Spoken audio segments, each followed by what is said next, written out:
नमस्ते, सदा वत्सले मातृभूमि। जय हिंद दोस्तों कैसे आप सब लोग। दोस्तों दिन भर क्या रहा स्पेस, डिफेंस और इंटरनेशनल गलियारे से इस वीडियो में हम एक एक करके एनालिसिस करते हैं। तो चलिए शुरू करते हैं। चीन की सीमा पर ज्यादा बेहतर और मुस्तैद तरीके से निगरानी करने के लिए आईटीबीपी को 7 नई बटालियंस चरणबद्ध तरीके से मिल सकती हैं।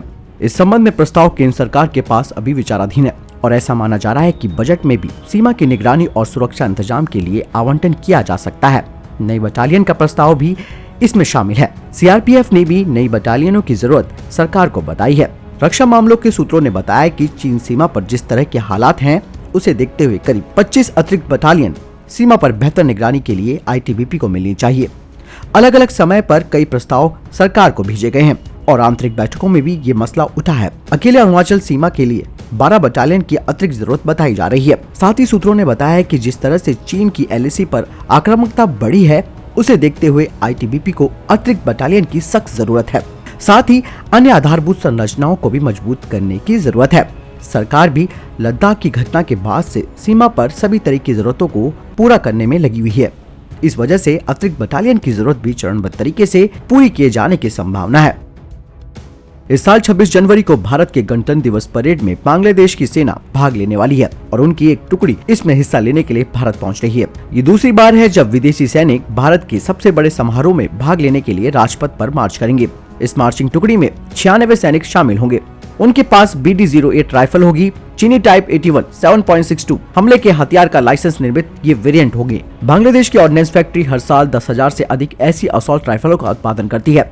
विदेशी सैनिकों ने पहली बार 2016 में भारत की परेड में हिस्सा लिया था, जब 130 सैनिकों की टुकड़ी वाली एक फ्रांसीसी सेना ने राजपथ पर मार्च किया था। आतंकवाद के खिलाफ केंद्र सरकार की जीरो टॉलरेंस की नीति के बावजूद भी साल 2019 में देश भर के 161 जिले आतंकवाद और माओवाद से प्रभावित रहे। ये जिले विशेषकर झारखंड, बिहार, महाराष्ट्र, जम्मू कश्मीर, असम और अन्य पूर्वोत्तर राज्य हैं। हाल ही में ब्यूरो ऑफ होम रिसर्च ने ये जानकारी केंद्रीय गृह मंत्रालय को सौंपी है। आपको बता दें कि 2018 में 174 की तुलना में 2019 में देश में आतंकवाद या उग्रवाद प्रभावित जिलों की संख्या में थोड़ी गिरावट आई थी। अब गृह मंत्रालय का फोकस 2021 में इसे और कम करना है। वार्षिक रिपोर्ट के बाद गृह सचिव अजय कुमार भल्ला और गृह मंत्री अमित शाह के नेतृत्व में मंत्रालय के संबंधित विंग ने आतंकवाद प्रभावित जिलों की संख्या को कम करने के लिए सभी केंद्रीय सशस्त्र पुलिस बलों के महानिदेशकों से संपर्क किया है। 2020 की शुरुआत में गृह मंत्री अमित शाह ने जोर दिया था कि आतंकवाद के खिलाफ जीरो टॉलरेंस होना चाहिए और सुरक्षा एजेंसियों को निर्देश दिया कि भारत को एक विकास और सुरक्षित राष्ट्र बनाने के लक्ष्य को प्राप्त करने की दिशा में काम करें।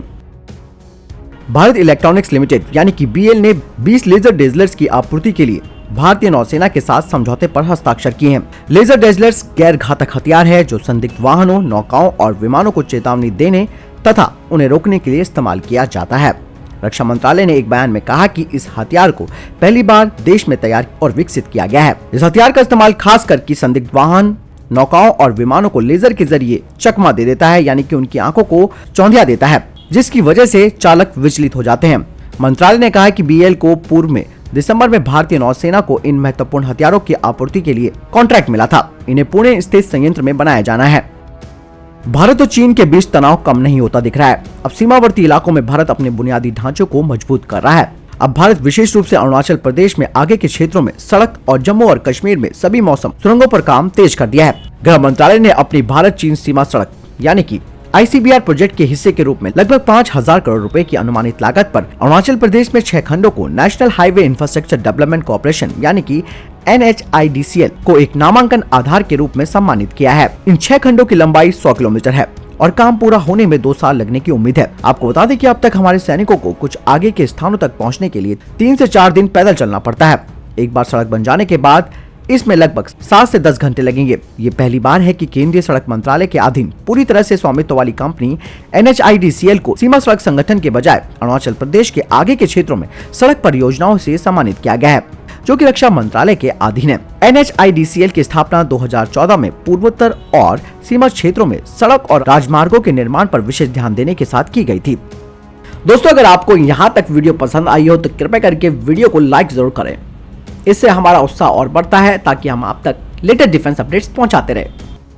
नए साल में भारतीय सेना के शीर्ष कमांडरों में महत्वपूर्ण फेरबदल हुए हैं। भारतीय सेना ने सेना मुख्यालय के भीतर शीर्ष पर अपने कोर कमांडर प्रशासनिक और प्रशिक्षण संस्थानों सहित कई संरचनाओं में बड़े फेरबदल किए हैं। लेफ्टिनेंट जनरल सुशांत दयाल जल्द ही DCOS के रूप में कार्यभार संभालेंगे।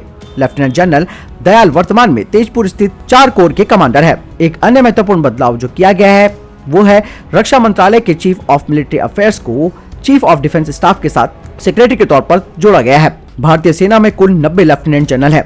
लेफ्टिनेंट जनरल तुमल वर्मा जो पहले जनरल ऑफिसर कमांडिंग यानी कि JOC थे 101 सब एरिया के, उन्होंने लेफ्टिनेंट जनरल अनिल कपूर की जगह ली है और अब वे नए DG होंगे इलेक्ट्रिकल, मैकेनिकल और इंजीनियरिंग यानी कि EME कॉर्प्स के। इसके अलावा लेफ्टिनेंट जनरल MM भूरे सिग्नल ऑफिसर इंचार्ज यानी कि SOINC होंगे। साथ ही भारत के सबसे बड़े युवा संगठन नेशनल क्रेडिट कॉर्प्स के लेफ्टिनेंट जनरल तरुण कुमार आइश ने नए महानिदेशक के रूप में लेफ्टिनेंट जनरल राजीव चोपड़ा की जगह ली है। अब वे NCC के नए डायरेक्टर जनरल होंगे।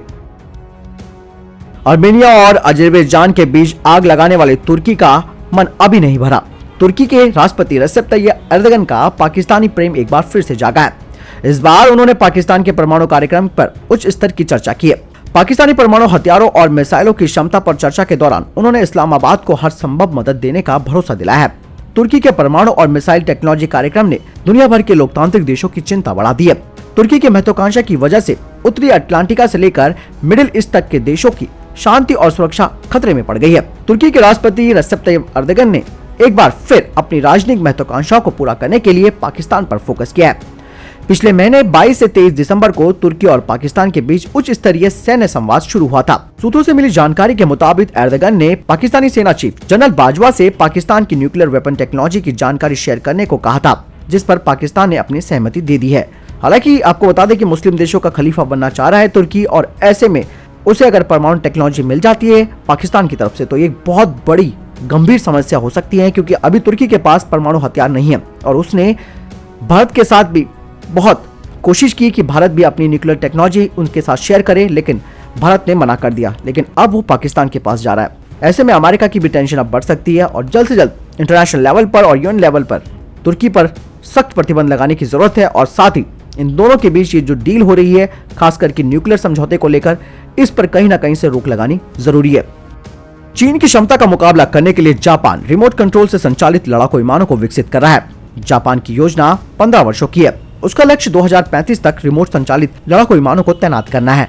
जापान चीन की सामरिक शक्ति से आगे निकलने की योजना बना रहा है। चीन के पास इस समय 1000 से ज्यादा लड़ाकू विमान है। इनमें सुपरसोनिक विमानों की संख्या जापान से 3 गुना ज्यादा है। जापान 5वीं जनरेशन के रडार से बचने वाले लड़ाकू विमानों को भी विकसित कर रहा है। रक्षा मंत्रालय 3 तरह से ड्रोन विकसित करा रहा है। पहले जो केवल रिमोट से संचालित होंगे, दूसरे एक चालक वाले विमान जिसे एक साथ कई ड्रोन संचालित किए जा सके, और तीसरा सभी तरह के स्वचालित यानी कि ऑटोमेटिक और मानव रहित होंगे। इन सभी को पूरी तरह से विकसित करने में जापान को 2035 तक का समय चाहिए। जापान की 3 बड़ी कंपनियों को इस प्रोजेक्ट की जिम्मेदारी सौंपी गई है।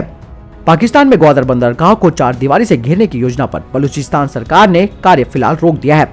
इस योजना का स्थानीय लोग विरोध कर रहे थे। पाकिस्तानी सेना, मकराना प्रशासन, ग्वादर पोर्ट अथॉरिटी और बलूचिस्तान सरकार ने मिलकर बंदरगाह के 3 और 24 वर्ग किलोमीटर के क्षेत्र की दीवार बनाने की योजना बनाई थी। ये दीवार चीन पाकिस्तान इकोनॉमिक कॉरिडोर यानी कि सिपेक के अंतर्गत जारी परियोजना की सुरक्षा को बेहतर करने के लिए बनाई जानी थी। ग्वादर बंदरगाह का संचालन का जिम्मा चीन को सौंपा जा चुका है। अलगाववादियों के आंदोलन के चलते सिपेक पर शुरू से खतरा मंडरा रहा है। हालांकि फिलहाल के लिए इसको रोक दिया गया है और इसके पीछे कई कारण हो सकते हैं, जिसके बारे में पाकिस्तान साफ तौर पर नहीं बता पा रहा है। तो ये थे अभी तक के टॉप डिफेंस और स्पेस अपडेट्स। वीडियो के संबंध में कोई प्रश्न, जवाब या आपका सवाल है, आप कमेंट सेक्शन में जरूर लिखकर पूछ सकते हैं। बहरहाल इस वीडियो के लिए इतना ही। मिलता हूं नई वीडियो के साथ, तब तक के लिए अपना ख्याल रखिएगा। जय हिंद, जय भारत।